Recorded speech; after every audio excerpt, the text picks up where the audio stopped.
Hello. Yes. Hello. All right. Welcome to India. Nice to see you here. You are a commentator now, and you used to be a player earlier, obviously. So what is your approach to commentary? Do you believe in being brutally honest, or do you believe in being a little sensitive to players? Can you hear? No. Can't hear well. Can the mic be adjusted for him, please? Because we can't hear. Are we audible? So when he's talking, can you guys hear him well? You guys can hear him well, but that mic's not working well. So if you can just... I think that's echoing, so... No, his voice is clear. I didn't it's hear when what he's saying. his mic isn't that I think clear. try without the mic. Maybe it's better. Can I try again? Try without the mic. Okay. Yeah, I hear you better. Okay. When you're doing commentary, do you believe in being absolutely honest, or should you be, or being a little sensitive I'm to really players? sorry for this technical glitch. Maybe till the mic is sorted out, you can ask the question like that. Being a player, now you're a commentator. So what's your approach to commentary? Do you believe in being brutally honest, or do you believe in being a little sensitive towards players? But there is it's a funny one, this one, because it's not, can you hear me? Yeah. It has nothing to do with being brutally honest or sensitive. It's just talking about what you just seen. So basically the action will dictate how the comment is going to be, as simple as that. You were on air, France versus Ireland 2009, what would you say? Nothing. You play until the ref blow the whistle. That's the first rule they teach you in the game.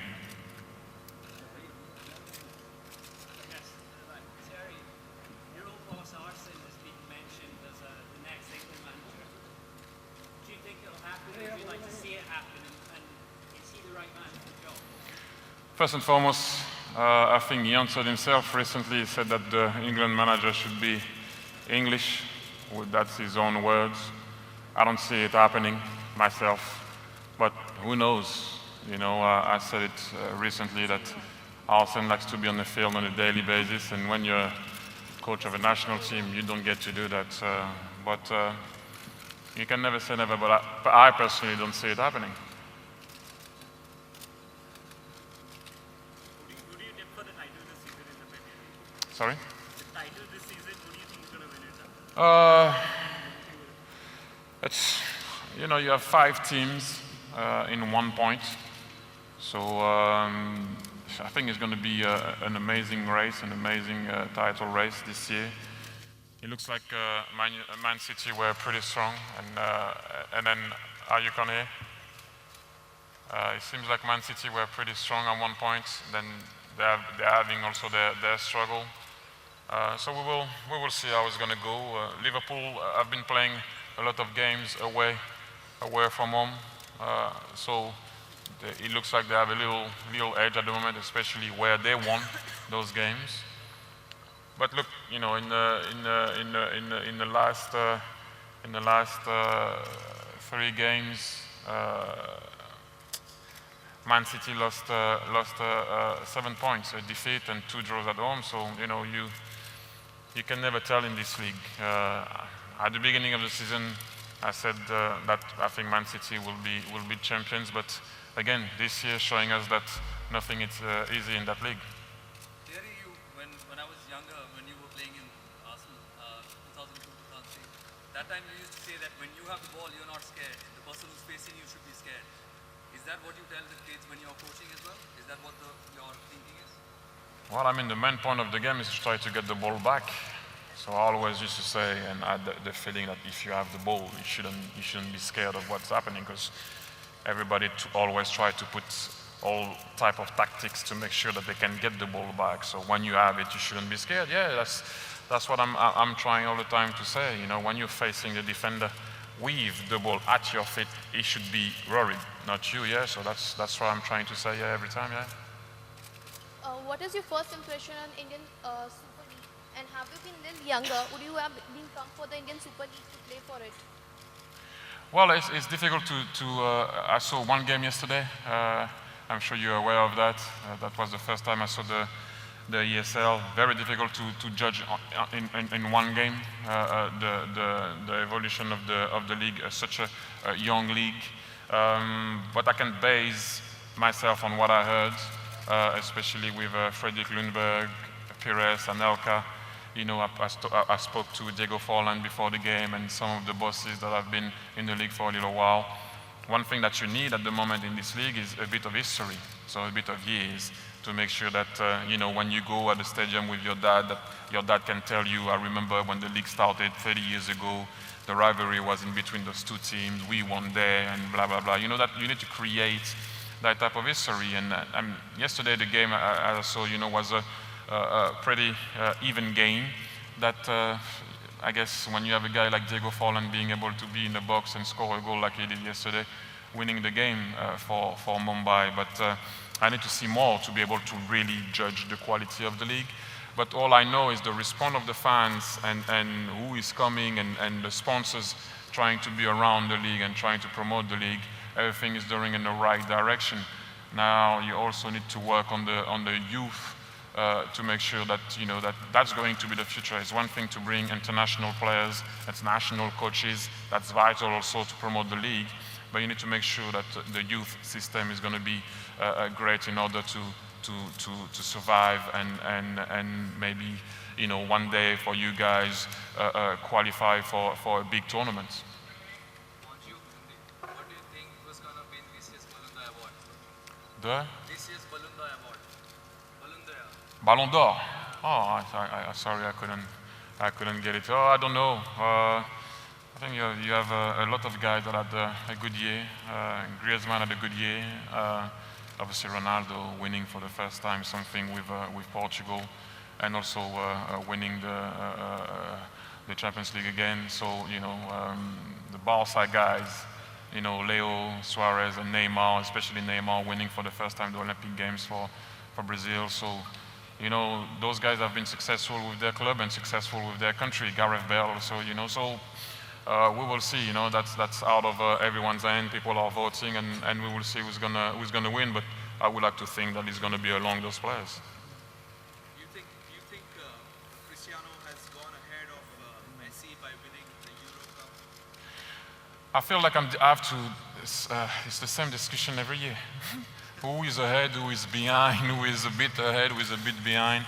I think those guys have been, for us, amazing to watch. And I think at the end of the very day, they both needed each other to raise to reach a certain level, to raise their game, if it's even possible. Because obviously what they've been doing recently is just crazy. But, you know, it's Cristiano won the Euro with his team. I still personally think that I'm going to be biased because I played with Leo, so I think for me he will always be the one. But we'll see. You know, Neymar won the. If you talk about who is the best, you know, it's a hard one. But for me, those two guys have been the best, hands down, in the past, you know, 10 years. It's just amazing what they achieved, and you know, people are going to judge exactly what you said. Who was the best this year, who is the best, but I think we should be happy and fortunate enough to say that we saw those guys play. I'm always going to be a Leo Messi lover. I played with the man. Thierry, is there anyone from the current Arsenal side who comes closest to in terms of what you've done for the club? I don't like this type of things because at the end of the day, everybody has their own era, their own time, their own teams. I think they're doing their own thing right now, and hopefully we can finally win the league. It's not about who is the closest to Dennis Bergkamp or Robert Pires or whoever you want to mention.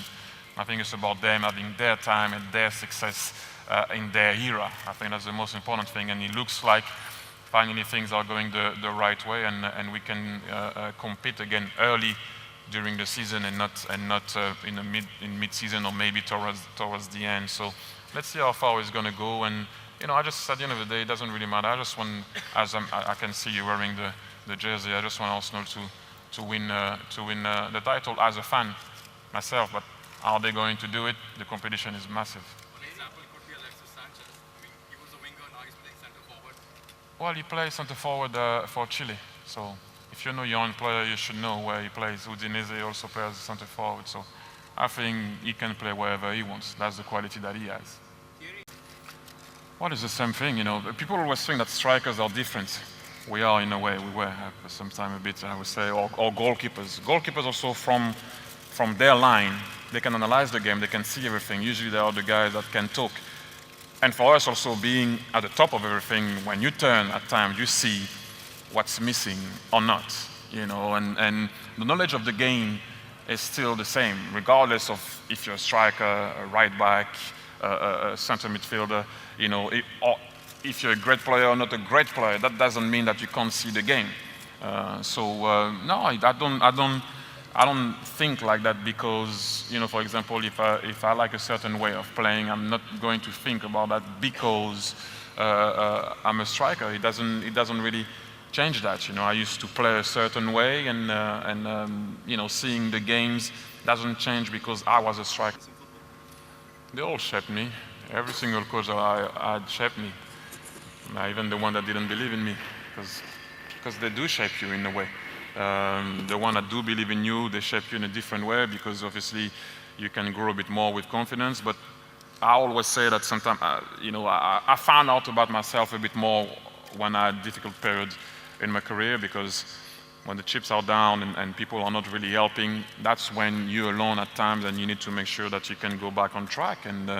But obviously, you know, I can talk about, you know, the history of my career with the guys that you guys don't know about. Because you know about Arsene, because you know about Pep, because you know about the guys that are at the national team and whatnot. But the guys that are also very important is the guy that you have when you're an amateur. Those guys do really shape you actually and prepare you to go to the professional world. And then the professionals, managers, shape you a different way. You know, they shape you to be ready and prepared to live in that world. But, you know, I had young managers that, again, you guys would not know about, that were great for me at a young age. So I'm not going to name them all, but in a way, the point that I'm trying to make is the obvious one for you will be Arsene, because it was amazing for me in my development. Pep also in a different way after when I went to Barcelona. Then I can mention Aimé Jacquet and some others in the national team. And guys also that you will not know that didn't believe in me when I was 13 or 14, but it did help because I raised my game trying to prove them wrong also, you know. So any little help that didn't look like a help at times, you know, that was first and foremost, you need to have the right structures around. So what I mean by that is being able to dream is key for a youngster. So you mentioned India, so I'm gonna stay in and around where we are right now. So, for example, being able to see games now on TV and see every single league, you can actually dream about it. But then after, maybe when you go to your local club and you don't see the same facilities, the same approach, or the same education that maybe you think that people might have in Europe, it becomes very difficult. So you dream when you see that on TV, and it doesn't become, or cannot maybe become a reality because you don't have all the tools that you need to have in order to succeed. But I think that what ISL is doing, what PUMA is doing also to try to raise awareness and making people come here to teach the locals, coaches, to teach some of the youngsters to know about the game earlier, I think that's going to be very important. You know, then after we can talk about because if you don't have all the foundations right from the start, it's difficult to give an advice to someone that cannot actually try to put it. I can always tell you work hard, I can always tell you listen to your coach, but what is your coach is saying to you? So if I tell you to listen to your coach and he doesn't give you the right advice, then you're going to turn and say to me, oh, I listen to my coach, but it seems like it doesn't work. One thing I can say, always dream that you can believe that you can do it, and always believe that you can. Believe is very important. You know, if you don't believe in yourself, who will? Yeah. Just wanted to ask, how do you pick brand endorsements? How did you pick PUMA, and how's the journey been so far? Well, it's a simple one. I think, you know, there is at one point you reach a certain level where you can have, you communicate with brands. I don't pick PUMA, they don't pick me, we pick each other. We met, we had a good understanding of where we wanted to go. Especially with grassroots, that's very important. You know, people always talk about it is where it is. We're not going to lie. Marketing is important, exposure of the brand is important. But in the meantime, while you're doing that, if you can also give back to the youth, it's very important. And that's how it happened basically with me.